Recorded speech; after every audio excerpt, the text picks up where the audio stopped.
امریکہ کے صدر ٹرمپ ایران کو دھمکیوں کے بعد گالیوں پر اتر آئے۔ سوشل میڈیا پر دھمکی آمیز غیر اخلاقی بیان میں لکھا، ایران نے آبنائے ہرمز نہ کھولی تو امریکہ ایران کے پاور پلانٹ اور پل اڑا دے گا۔ نئی دھمکی دیتے ہوئے ٹرمپ نے پرانی ڈیڈ لائن میں 24 گھنٹے کی توسیع بھی کی اور کہا ایران پر قیامت ٹوٹ پڑے گی، زندگی جہنم بنا دی جائے گی۔ ٹرمپ نے کہا ایران کو معاہدے کے لیے دی جانے والی ڈیڈ لائن کا وقت منگل رات 8 بجے ایسٹرن ٹائم جاری کر دیا، جو ایران میں بدھ کی صبح 3:30 اور پاکستانی وقت کے مطابق بدھ کی صبح 5 بجے ہے۔ مختلف انٹرویوز اور بیانات میں امریکی صدر نے کہا اسٹیو وٹکوف اور جیرڈ کشنر ایرانیوں کے ساتھ سخت مذاکرات کر رہے ہیں، بہت حد تک امکان ہے کہ آج پیر کو معاہدہ ہو جائے۔ یہ بھی کہا کہ آج معاہدہ ہو بھی سکتا ہے اور نہیں بھی ہو سکتا۔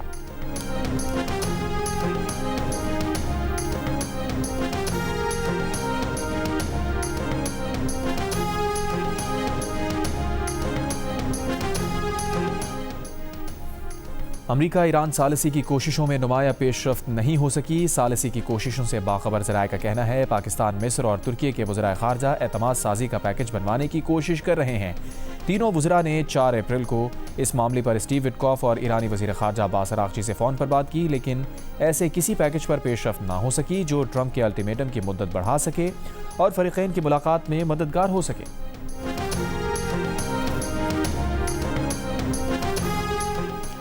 ایرانی پارلیمنٹ کے اسپیکر باقر غالیباف نے ٹرمپ کی دھمکیوں پر رد عمل میں کہا ہے کہ تمہارے غیر ذمہ دارانہ اقدامات ہر امریکی خاندان کو زندہ جہنم میں دھکیل رہے ہیں۔ ہمارا پورا خطہ جلنے والا ہے کیونکہ تم نتنیاہو کے احکامات ماننے پر مصر ہو۔ غلطی نہ کرو، تم جنگی جرائم کے ذریعے کچھ حاصل نہ کر سکو گے۔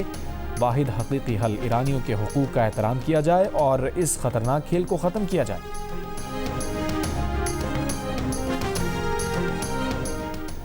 روس نے مطالبہ کیا ہے کہ امریکہ کو الٹیمیٹم کی زبان ترک کر دینی چاہیے۔ امریکہ کو صورتحال کی بہتری میں اپنا کردار ادا کرنا ہوگا، صورتحال کو مذاکرات کے راستے پر واپس لانا ہوگا۔ ایرانی وزیر خارجہ عباس اراغچی سے ٹیلی فون پر گفتگو میں روسی وزیر خارجہ سرگئی لاروف نے کہا امید ہے ایران تنازع کم کرنے کی کوششیں نتیجہ خیز ثابت ہوں گی۔ فریقین کو سفارتی کوششوں کو نقصان پہنچانے والے اقدامات سے گریز کرنا چاہیے۔ اس سے پہلے چینی وزیر خارجہ وانگ یی کا روسی ہم منصب سرگئی لاروف سے ٹیلی فونک رابطہ ہوا۔ وانگ یی نے کہا آبنائے ہرمز کے بحری راستے کی بحالی جنگ بندی سے ہی ممکن ہے۔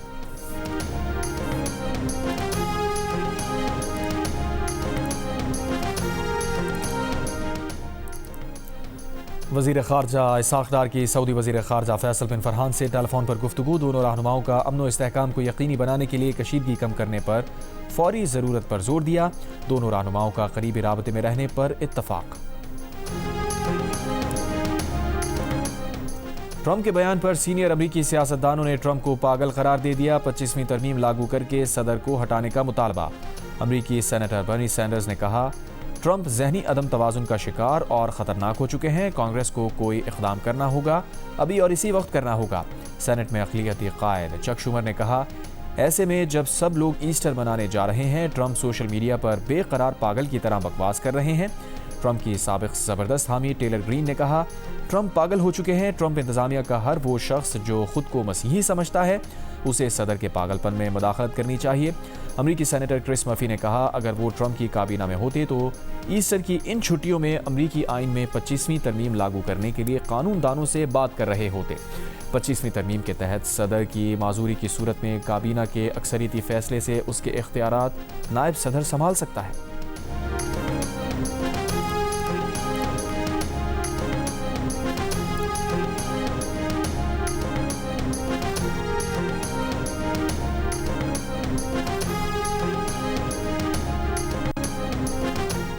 ایمنسٹی انٹرنیشنل کی سربراہ اینیس کالامان نے ٹرمپ کی دھمکیوں کو نفرت انگیز قرار دے دیا۔ کہا ایرانی پلوں، بجلی گھروں کو تباہ کرنے کے بعد سب سے پہلے متاثر شہری ہوں گے۔ نہ بجلی نہ پانی، حملوں سے بچنے کے لیے کوئی راستہ نہیں ہوگا۔ یہ ممکنہ طور پر جنگی جرائم کی سلسلہ وار مثال ہے۔ یہ ہے ڈونلڈ ٹرمپ جو سپہ سالار ہیں۔ سربراہ ایمنسٹی انٹرنیشنل نے ٹرمپ کا ایران کو دھمکی آمیز ٹویٹ بھی شیئر کیا۔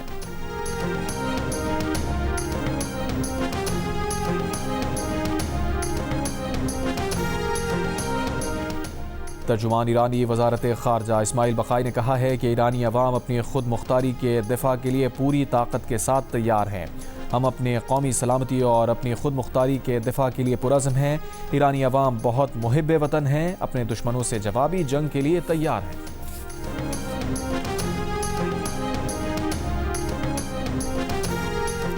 بلوچستان اور خیبر پختونخوا میں کفایت شاری مہم پر عمل درآمد کا اعلان۔ بلوچستان میں آج سے مارکیٹس رات 8 بجے اور شادی ہال اور ہوٹل رات 10 بجے بند کر دیے جائیں گے۔ کے پی کے ڈویژنل ہیڈ کوارٹرز میں آج سے مارکیٹس رات 9 بجے اور اضلاع میں 8 بجے بند ہوں گی۔ ریسٹورانٹس رات 10 بجے بند ہوں گے۔ وزیر اعظم شہباز شریف کا کہنا ہے کہ مشکل کی گھڑی میں عوام کو اکیلا نہیں چھوڑ سکتے، جس قدر ممکن ہوا عوامی ریلیف کے لیے اقدامات اٹھاتے رہیں گے۔ بلوچستان حکومت نے قومی پیکج کے لیے طے شدہ رقم جمع کرا دی ہے، امید ہے باقی صوبے بھی جلد رقوم جمع کرا دیں گے۔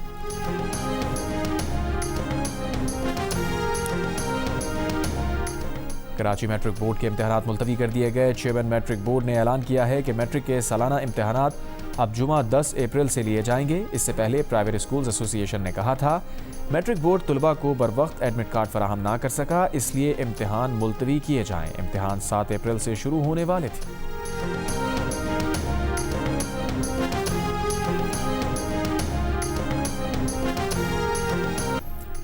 ٹرانسپورٹر کے ذریعے عوام کو فائدہ پہنچا رہے ہیں۔ سندھ حکومت کے اقدامات سے عوام کو ریلیف ملے گا۔ مسافر بس، کوسٹر اور اسکول وینز کے کرائے نہیں بڑھنے دیں گے۔ جو ٹرانسپورٹر رجسٹرڈ نہیں، اگر انہوں نے کرایہ بڑھایا تو کارروائی ہوگی۔ غیر رجسٹرڈ ٹرانسپورٹرز خود کو رجسٹر کرائیں تاکہ سبسڈی دی جا سکے۔ وزیر اعلیٰ سندھ مراد علی شاہ کے ٹرانسپورٹرز کے ساتھ پریس کانفرنس، کہا رجسٹرڈ بسز کو وفاق کے ذریعے 1 لاکھ روپے دیے جائیں گے۔ سندھ حکومت بسز کے روٹ اور ایندھن کے استعمال کے حساب سے ٹرانسپورٹرز کی مدد کرے گی۔ مراد علی شاہ کا کہنا تھا کہ اگر کوئی آن لائن کھانا منگواتا ہے تو وہ غربت کی لکیر سے اوپر ہے۔ آن لائن رائڈر کا کرایہ وہی لوگ دیتے ہیں جو یہ سہولت لے رہے ہیں۔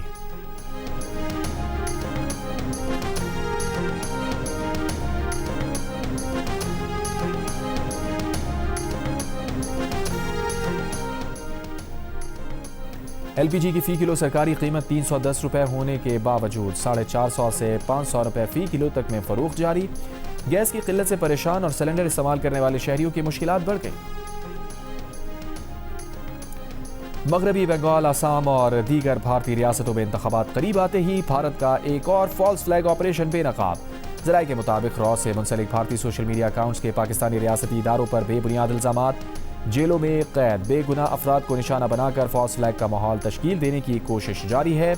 بھارتی وزراء کے پاکستان مخالف بیانات اور سیاسی عزائم کے لیے منظم منصوبہ بندی ہے۔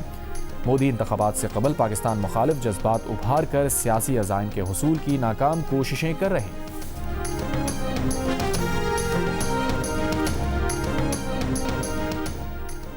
اور سعودی عرب نے شمس سیٹلائٹ آرٹیمس 2 مشن کے ساتھ بھیج کر تاریخ رقم کر دی۔ سعودی عرب آرٹیمس مشن میں شمولیت اختیار کرنے والا پہلا عرب ملک بن گیا۔ سعودی اسپیس ایجنسی نے کہا ہے کہ شمس سیٹلائٹ زمین سے 500 سے 709 کلومیٹر دور فاصلے پر مدار میں گردش کرے گا، موسمیاتی تبدیلیوں سمیت دیگر معلومات فراہم کرے گا۔